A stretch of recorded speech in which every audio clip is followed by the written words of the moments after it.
যখন রক্তাক্ত হয়েছিল তখন আপনারা চুপ ছিলেন। এমন হয়েছে অনেক অনেক শিক্ষক, আমরা যে ভাইয়েরা বৈষম্য বিরোধী ছাত্র আন্দোলনের পক্ষে যে যাচ্ছিলাম, রাজপথে যাচ্ছিলাম, তাদেরকে আপনারা দমন করেছেন, তাদেরকে বিভিন্নভাবে হুমকি দামকি দিয়েছেন। আমরা সেই সকল শিক্ষকদেরকে ছেড়ে দিব না।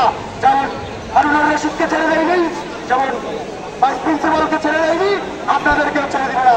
আপনারা যদি করে থাকেন আপনাদেরকে ছেড়ে দেওয়া হবে, তাহলে আপনারা ভোটার সরকার করছেন। আমরা অপেক্ষা করছি আপনাদেরকে সূত্রের সময় দিচ্ছি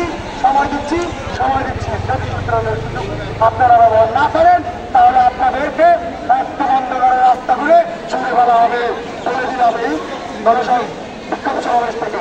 এবারে আমাদের মাঝে সংক্ষিপ্ত বক্তব্য নিয়ে আসছেন আরিফ ভাই সংক্ষিপ্ত বক্তব্য প্রকাশের জন্য অনুরোধ করছি।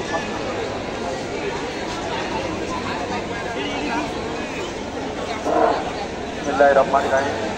5ই আগস্ট ছাত্র জনতার গণঅভ্যুত্থানের মাধ্যমে বর্তমানে অন্তর্বর্তীকালীন সরকার সৃষ্টি হওয়ার পরও আমরা আমাদের ছাত্রদের যেসব ক্যাম্পাসের পরিবেশ, সুষ্ঠু পরিবেশ, সেটা কিন্তু এখনো ফিরে পাচ্ছি না। আমরা শুরু থেকেই আন্দোলনের একজন প্রতিনিধি হিসেবে আমি বলতে চাই, আমরা স্বাধীন করেছি, আমরা ছাত্ররা আমাদের দেশের কল্যাণের এবং ক্যাম্পাসের সুষ্ঠু পরিবেশের জন্য, কিন্তু অতীতে স্বৈরাচাররা যা করেছেন সেই কালো হাত আমরা ভেঙে দেওয়ার জন্য